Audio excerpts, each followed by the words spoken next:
आप सभी प्रेस और मीडिया के साथियों का प्रेस कॉन्फ्रेंस में दिल से स्वागत करता हूं। नए साल में आप सबसे मिलना हुआ है तो नए साल की भी आपको बहुत बहुत सभी को, आपके परिवार को और देशवासियों को नए साल की शुभकामनाएं देता हूं।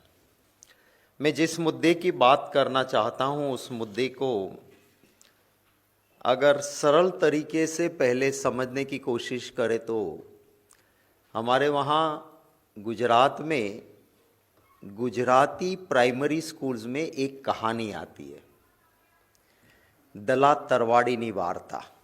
माने वो एक दला तरवाड़ी करके इंसान था, वो पूरे गांव में चिल्ला चिल्ला के कहता था, मित्रों मैं कभी चोरी करता नहीं,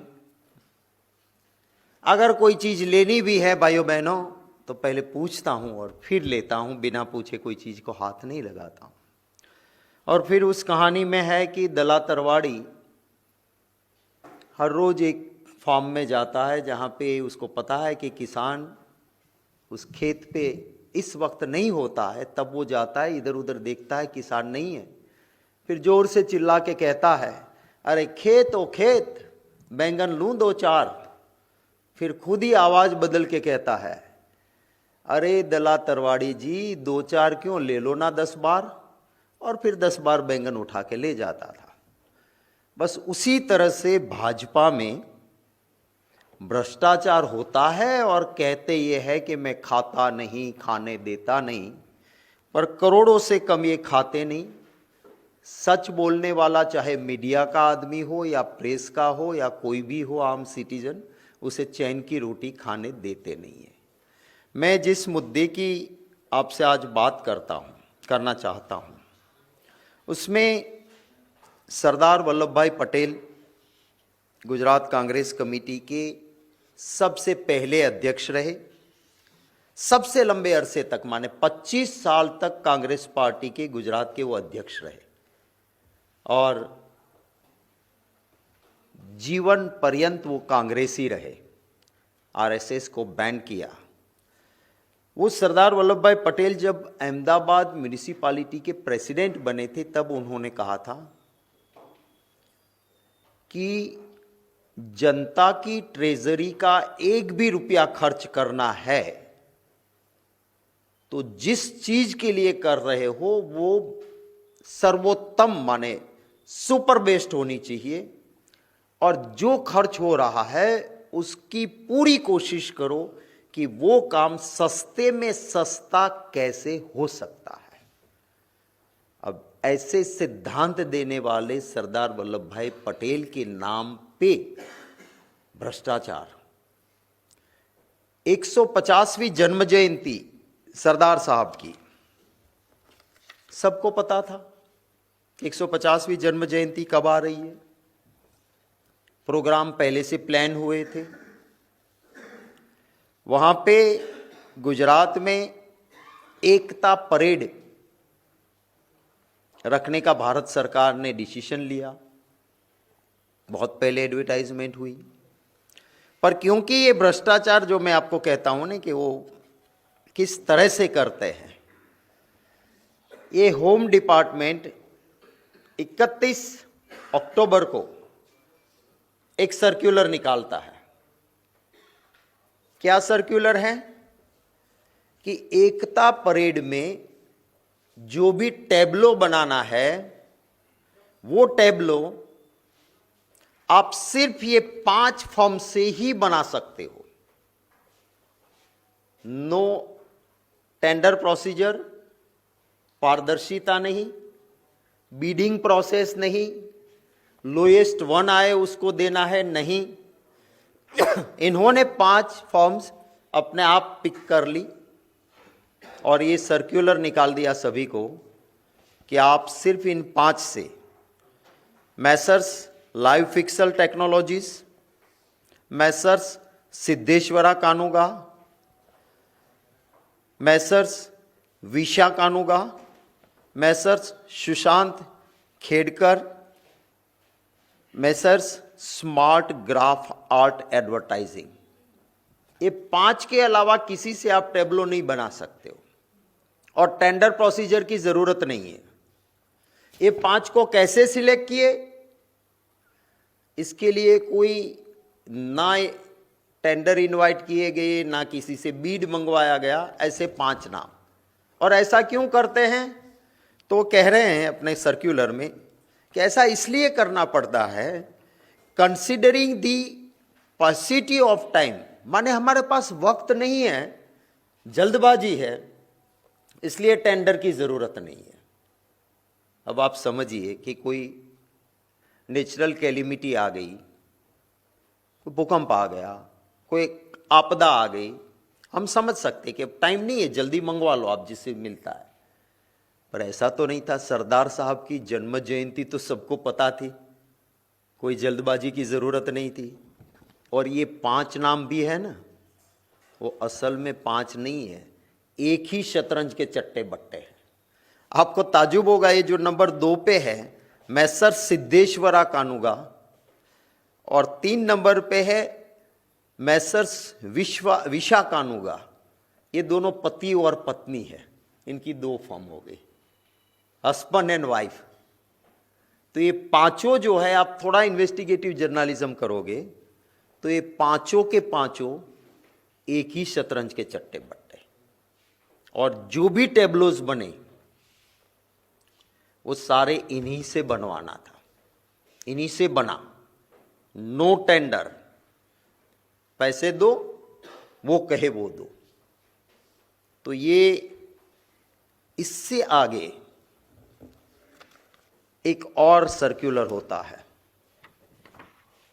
29 अक्टूबर को, वो भी होम डिपार्टमेंट करता है। और होम डिपार्टमेंट कहता है कि ये 5 का जो काम होगा ना, उसके लिए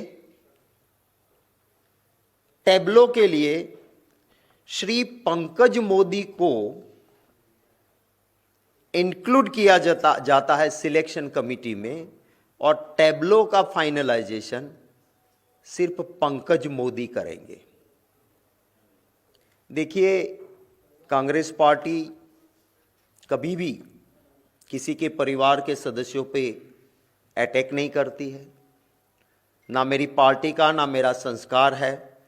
कुछ जानते हुए भी हम जो नेताओं से लड़ते हैं, आइडियोलॉजिकल लड़ते हैं, हम उनके परिवार के सदस्यों पे अटैक नहीं करते हैं। हालांकि प्रधानमंत्री जी और पूरी भाजपा कांग्रेस में नेताओं को छोड़ उनके परिवार पे भी बिलो बेल्ट ना कुछ बेबुनियाद अनाप शनाप बोलते हैं। पर क्योंकि आज पंकज मोदी का इसलिए नाम मुझे लेना पड़ रहा है क्योंकि इसके अंदर जब अगर कोई सीधा नाम खुलता है किसी उसमें, और हम अगर ऑपोजिशन के नाते चुप रहे क्योंकि वो प्रधानमंत्री के भाई है, तो वो भी ठीक नहीं होगा। तो इसको अपॉइंट किया गया टेबलो फाइनल करने के लिए। प्रतिदिन उनको 10,000 रुपया दिया जाना है, ये सर्कुलर कहता है। उनको टीएडीए, उनको गाड़ी, उनका सारा इंतजाम वो करेंगे सरकार। और 25 अक्टूबर 2025 को deputy secretary government of India ये सर्कुलर निकालती है। मुझे आपको कहना होगा, हाँ, अगर कोई परिवार का भी, किसी नेता का, अगर प्रधानमंत्री के परिवार का भी कोई एक्सपर्ट है और उसकी कोई ज़रूरत पड़े, उसको काम दे, उससे कोई प्रॉब्लम नहीं हो सकती है। पर ये कोई एक्सपर्ट नहीं है। टेबलो पंकज मोदी उनके रियल ब्रदर है, पंकज भाई दामोदर दास भाई मोदी। ये 11 मार्च 1981 में इंफॉर्मेशन डिपार्टमेंट में क्लास 3 की पोस्ट पे उसको नौकरी मिली थी। ये इनके साथ इनके सीनियर और शेड्यूल्ड ट्राइब से आते हुए एमएम बुबड़िया, जीएम डामोर, वो भी सर्विस में थे, वो इनसे सीनियर थे, पंकज भाई मोदी से, जो 1981 में क्लास 3 की पोस्ट पे नौकरी में लगे। अब जो एमएम बुबड़िया और डामोर शेड्यूल ट्राइब होते हुए भी क्लास 3 में से क्लास 1 ऑफिसर नहीं बन पाए। एक भी अधिकारी इनके साथ जो क्लास 3 में ज्वाइन हुआ था, कोई भी क्लास 1 नहीं बन पाया। सिर्फ एक ही इंसान पंकज भाई मोदी क्लास 3 में ज्वाइन हुए थे, क्लास 1 बने। कैसे बने? 17 अप्रैल 2003 में इनको क्लास 3 में एक अपर स्केल का प्रमोशन मिलता है। वो प्रमोशन मिला, वो सबको मिलता है, उनको भी मिला। यहां से गेम शुरू होती है। 2008 जब आज के प्रधानमंत्री जी गुजरात के मुख्यमंत्री थे, 29 अप्रैल 2008 में पंकज भाई मोदी, जो कि क्लास 3 की हायर पोस्ट पे 2003 में आए थे, 2003 में क्लास 3 हायर पोस्ट, वहां से उनको 29 अप्रैल को क्लास 2 बनाया गया। अब हमारा Gujarat civil services classifications recruitment rules 1967 है। वो रूल क्या कहता है कि अगर मुझे प्रमोशन क्लास 2 का मिलना है तो मैं जिस पोस्ट पे हूं वहां मुझे कम से कम 8 साल होना चाहिए। अब 2003 में जो क्लास 3 हायर स्केल में गए, उनसे आप 8 साल गिनो तो 2011 तक वो क्लास 2 नहीं बन सकता है। पर पंकज भाई मोदी क्लास 2 बन गए। क्लास 2 बनने के बाद क्लियर पोजीशन है कि क्लास 2 में आप जब जाते हो, तब क्लास 2 में जाने के बाद अगर आपको क्लास 1 का प्रमोशन मिलना है तो हमारा रूल्स 11 ये कहता है कि कम से कम 8 इयर्स एक्सपीरियंस आपको क्लास 2 की उस पोस्ट पे होना चाहिए, तभी आप क्लास 1 बन सकते हो। ये कब बने? 2008 में क्लास 2 ऑफिसर बने। 2014 में, माने सिर्फ 6 साल में, क्लास 2 से सीधे क्लास 1 बन गए, तो क्लास 1 ऑफिसर बन गए। उसके बाद जैसे एज के आधार पे सबको रिटायरमेंट आता है, 2016 में पंकज भाई मोदी इंफॉर्मेशन डिपार्टमेंट के मेन क्लास 1 की पोस्ट और किसको कितनी इश्तिहार देनी है नहीं देनी है उसके इंचार्ज बने, और 2016 में उसकी एज हो गई, रिटायर होना था। रिटायर होने के बाद बाकी लोग चले जाते हैं। एक प्रोविजन है कि अगर जिस जगह से आप रिटायर हो रहे हो वहां प्रमोशन से कोई जगह भरी नहीं गई है, वहां के लिए कोई ऑफिसर उपलब्ध नहीं है, तो नई रिक्रूटमेंट आए या कोई प्रमोशन से वहां आए, तब तक आपको मैक्सिमम 6 महीने तक कॉन्ट्रैक्ट बेस्ड रीअपॉइंटमेंट मिलती है। पंकज भाई को रीअपॉइंटमेंट मिल गई, हालांकि प्रमोशन से आने वाले लोग थे वहां पे। हमारा रीअपॉइंटमेंट का रूल्स है कि 2 से ज्यादा ऐसी रीअपॉइंटमेंट नहीं, फिर वो जगह भर देनी चाहिए। 16 से लेके बरसों तक वो जगह नहीं भरी गई। यही आदमी जो रिटायर हो गए हैं उसी टेबल पे, उसी जगह पे, हमारे रूल्स कहते हैं कि रिटायरमेंट के बाद अगर रीअपॉइंटमेंट भी देते हो तो उसी जगह नहीं देना चाहिए जिस जगह का जो काम था उस टेबल से हटाना चाहिए। बरसों तक रहे। जब जाके कुछ अधिकारियों ने कहा कि अब हम हाईकोर्ट में जाएंगे, गलत हो रहा है, तब कुछ महीने पहले उन्होंने वह पद छोड़ा और क्लास 3 में जो थे वो क्लास 1 बने। उनके साथ भर्ती हुआ एक भी आदमी शेड्यूल ट्राइब या शेड्यूल कास्ट, मैंने आपको नाम दिए, वो एसटी और एससी होते हुए भी वो क्लास 1 नहीं बन पाए। सिर्फ एक आदमी क्लास 3 से क्लास 1 बना, और वो अब जब वो पद छोड़ा है तो भारत सरकार इसको टेब्लो एक्सपर्ट मानती है और उसको पर दिन 10,000 से वहां काम दिया गया। ये 5 फर्म जो चुने गए, ये 5 कंपनीज को ही टेब्लो का ऑर्डर देना था। ये 5 के मेरे सवाल अब ये है कि ये 5 पार्टीज आपने चयन की तो उसके आधार क्या थे, आपने कैसे 5 पकड़े? ऐसा काम करने वाले देश में बहुत सारे लोग थे। दूसरा मेरा सवाल है कि आपने ये सारा गफला करने के लिए वर्ड यूज किया है पैसिटी ऑफ टाइम, माने हमारे पास वक्त की पाबंदी थी तो हम टेंडर नहीं मंगवा रहे हैं और सीधा ये 5 नाम तय करते हैं। तो मेरा ये सवाल है कि पैसिटी ऑफ टाइम कैसे हो सकता है, क्योंकि ये पॉसिटी ऑफ टाइम तब आता है जब कोई नेचुरल कैलिमिटी, सरदार साहब की जन्म जयंती 150वीं जन्म जयंती सबको पता है, 1 साल से प्लानिंग चल रही थी, तो 1 साल में आप टेंडर नहीं मंगवा सकते थे। तीसरा मेरा सवाल है कि इसमें से एक तो पति पत्नी है, तो आपको फेयर डीलिंग करना था तो 5 चयन किए, उसमें से पति और पत्नी क्यों चयन किया?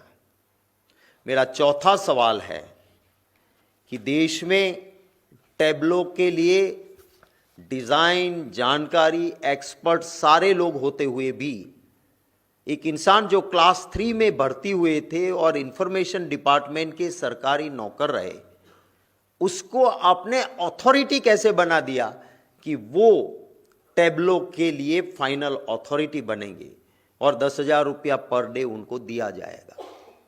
तो ये मेरे कुछ सवाल थे।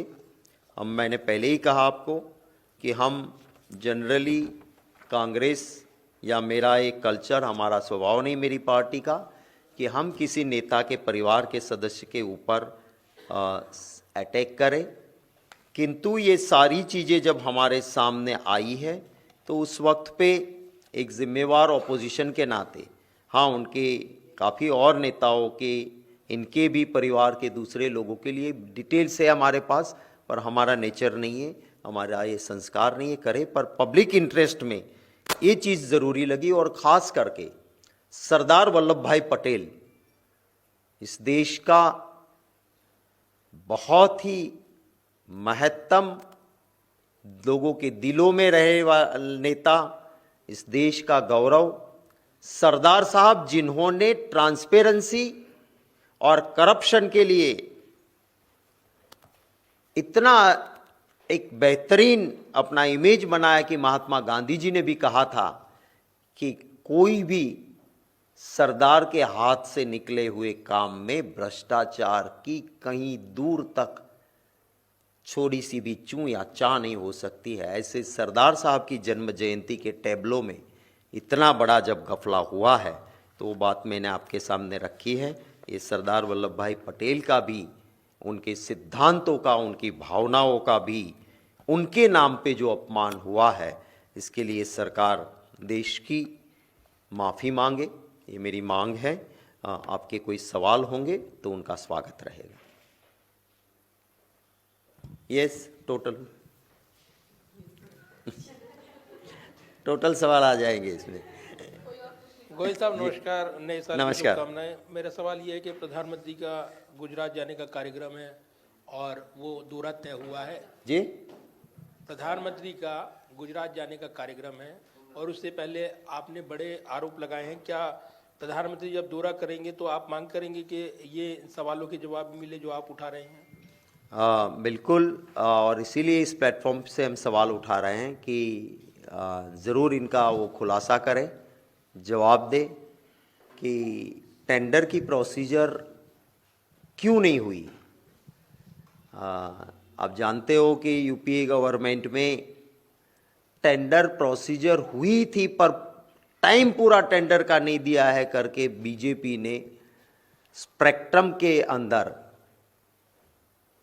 बहुत दिनों तक पार्लियामेंट नहीं चलने दी, बहुत हंगामा किया। आखिर में सुप्रीम कोर्ट ने भी माना कि इसमें कोई गड़बड़ नहीं थी, जब इतना ऑपोजिशन में थे तब चिल्लाते थे, तो आज सरकार में होते हुए ये क्यों हो रहा है, ये ज़रूर इसके जवाब वो वहाँ पे दें, ये ज़रूर मैं मांग करूँगा। गुजरात में आज ही कल बड़ौदा के 5 बीजेपी के एमएलए ने एक लेटर लिखा है चीफ मिनिस्टर को कि जिस तरह से वहाँ पे लोकतंत्र का गला घोंटा जा रहा है, एमएलएज की भी बात नहीं सुनी जा रही है, भ्रष्टाचार है, काम हो नहीं रहे हैं, उनका भी मोदी जी जवाब दें। गांधीनगर जो कि गुजरात का कैपिटल है, राजधानी है, गृह मंत्री अमित शाह जी का मत क्षेत्र है, वहाँ पे एक प्लान्ड सिटी है जहाँ आज तक कभी ऐसा नहीं हुआ। वहाँ जहरीला पानी पीने से, टाइफॉइड से बहुत सारे लोग परेशानी झेल रहे हैं। अगर कैपिटल में ये स्थिति है, शुद्ध पानी पीने का नहीं है, आप समझ सकते हो कि गुजरात के और जगह पे क्या हालत होंगी। तो इसका भी जवाब दें। जब प्रधानमंत्री जी आ रहे हैं, उनका स्वागत है, ज़रूर महादेव उनको ये शक्ति दें कि सच्चाई का वो सामना करें और इन सवालों का जवाब दें। किसान परेशान है, वहाँ पे फिक्स पे से लोग, युवाओं का शोषण हो रहा है, वहाँ पे पशुपालक है, क्योंकि जो बारिश इस बार दीपावली के आसपास हुई, फॉडर माने कि ग्रास पशुओं के लिए बिल्कुल नहीं है। प्रधानमंत्री जी जवाब दें उनके, और मेरे इन सवालों का जवाब दें, ये मैं उम्मीद करता हूँ।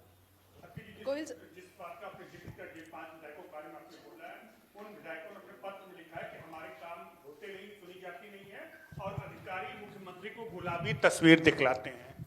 बिल्कुल, और ये कोई ऑपोजिशन का लेटर नहीं है, ये विधायक है भारतीय जनता पार्टी के, जिन्होंने ये लिखा है, जिनकी अंतरात्मा जागी है।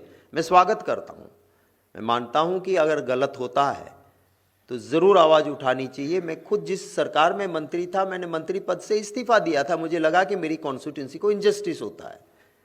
तो आज लोकतंत्र में ये ज़रूरी होता है, तो ये उन्होंने मुद्दा उठाया है, तो ज़रूर इनका जवाब देना चाहिए प्रधानमंत्री जी को। और उन्होंने बिल्कुल, आप सही कह रहे हो, लिखा है कि अधिकारी वीडियो कॉन्फ्रेंसिस में रोज़ी पिक्चर दिखाते हैं, आपको बहुत अच्छा ही दिखा देते हैं, पर ज़मीनी हकीकत उससे बिल्कुल उल्टी है। गोयल साहब, ये जो आपने जो तमाम ये चीज़ें पेश की और जो कहा कि हाँ, इस पर 4 सवाल आपकी तरफ से कहे गए हैं, क्या ये सवालों के जवाब ही काफ़ी है या फिर कांग्रेस पार्टी इस पूरे मामले को लेकर किसी जांच की मांग करती है? क्या कुछ कहना चाहेंगे आप? देखिए, ये तो राम के नाम पे वोट लेने वाले लोग हैं। सीता माता जी तो सती थी, उनको किसी परीक्षा की ज़रूरत नहीं थी, पर भगवान राम ने कहा कि शासक शक से परे होना चाहिए, और इसीलिए सीता माता जी को अग्नि परीक्षा देने के लिए रोका नहीं, और उन्होंने अग्नि परीक्षा माता जी ने दी। तो अगर राम के नाम पे वोट लेते हैं तो ये परीक्षा दें, जॉइंट पार्लियामेंट्री कमेटी कर दें, और ये क्यों हुआ था और कैसे हुआ है, दूध का दूध और पानी का पानी हो जाएगा। अगर इनमें हिम्मत, पर मेरा आज तक का, प्रधानमंत्री जी गुजरात में मुख्यमंत्री थे तब से जो अनुभव रहा है कि वो ना मीडिया के सवाल लेते हैं, ना ऑपोजिशन के सवाल का जवाब देते हैं, ना आवाम के सवाल का जवाब देते हैं, क्योंकि सच्चाई हमारे सवालों में है। अगर हमारे में कहीं दम नहीं है हमारी बात में, तो लगा दे जॉइंट पार्लियामेंट्री कमेटी, दूध का दूध और पानी का पानी हो जाएगा। कि ऐसा भारत सरकार ने किया है, ऐसा भारत सरकार का है तो पार्लियामेंट के डोमाइन में आता है, तो बना दे जॉइंट पार्लियामेंट्री कमेटी, जांच हो जाएगी। जैसा कि सर आपने राम का नाम लिया अभी, तो संसद की सर डिफेंस जो रक्षा समिति है उसके आप भी मेंबर हैं जी। वो समिति 23 जनवरी को अयोध्या जा रही है, वहाँ रामलला का दर्शन भी करेगी, राहुल गांधी जी भी उसके सदस्य हैं, तो आप लोगों का भी प्लान है सर जाने का उसमें अयोध्या? थोड़ी इन्फॉर्मेशन आपकी सही कर दूं, 23 तारीख को कमेटी नहीं है, 22 तारीख को कमिटी भुवनेश्वर में है, भुवनेश्वर से वाराणसी जाएगी, वाराणसी में शाम को 4 बजे visit Varanasi cantonment followed by informal discussion, वो 4 बजे है। और उसके बाद कमिटी वहाँ से डिस्पेसल माने वहाँ से विसर्जित होना है हमको। अच्छा, कोई गए हैं 22 को रुक जाए और 23 को किसी रिश्तेदार के घर जाना है, किसी को मंदिर के दर्शन के लिए जाना है, किसी को अयोध्या जाना है, वो अपने हिसाब से करेंगे। कमेटी का जो प्रोग्राम है वो 22 तक का है और 22 का प्रोग्राम वाराणसी कैंटोनमेंट की विजिट के बाद हम भुवनेश्वर से दोपहर पहुंचेंगे वहाँ। कैंटोनमेंट की विजिट, इनफॉर्मल डिस्कशन और वहाँ से कमेटी की टूर ख़त्म होते हैं। 17 तारीख से कमेटी की टूर कोची से शुरू हो रही है। कोची जाएंगे, बेंगलुरु जाएंगे, विशाखापट्टनम जाएंगे, वहाँ से भुवनेश्वर और वहाँ से वाराणसी। 17 से लेके 22 तक की टूर है। 23 तारीख का, जैसा कि मैंने भी देखा कि कुछ अखबार में कहीं पे एक खबर छपी कि 23 तारीख को कमेटी अयोध्या जा रही है, तो कमेटी का ऑफिशियल प्रोग्राम जो है वो 22 तारीख को शाम को ख़त्म होता है और 23 का कोई प्रोग्राम। हाँ, अपने आप में मेंबर्स भी, अगर मुझे भी वहाँ बाबा भोलेनाथ जी का दर्शन करना जाना है तो मैं वहाँ जाऊँगा। हमारे साथ कोई सिख भाई है तो वो गुरुद्वारा में जाएंगे, किसी को कोई रिश्तेदार से मिलने जाना है तो जाएगा। वो अपना अपना प्रोग्राम सबका होता है। कमेटी का प्रोग्राम 22 शाम 5 बजे ख़त्म हो जाता है और उसमें आप जो कह रहे हो ऐसा कोई प्रोग्राम नहीं है।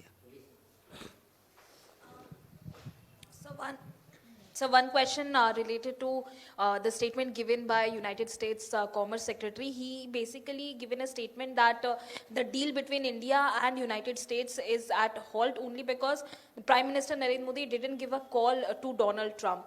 Jairam Ramesh has also tweeted about it, the way in which Congress is repeatedly asking questions about the foreign policy. How do you see this latest statement coming in from the US? Jairam Ramesh ji is our General Secretary and head of the media department. So when he has tweeted and he has given the opinion, thereafter I don't think there is anything left for me to comment on it. If you want some further information about it, the best way is to speak to Jairam Ramesh ji, and he may be able to answer your question, and he will give you further details also, whatever is needed.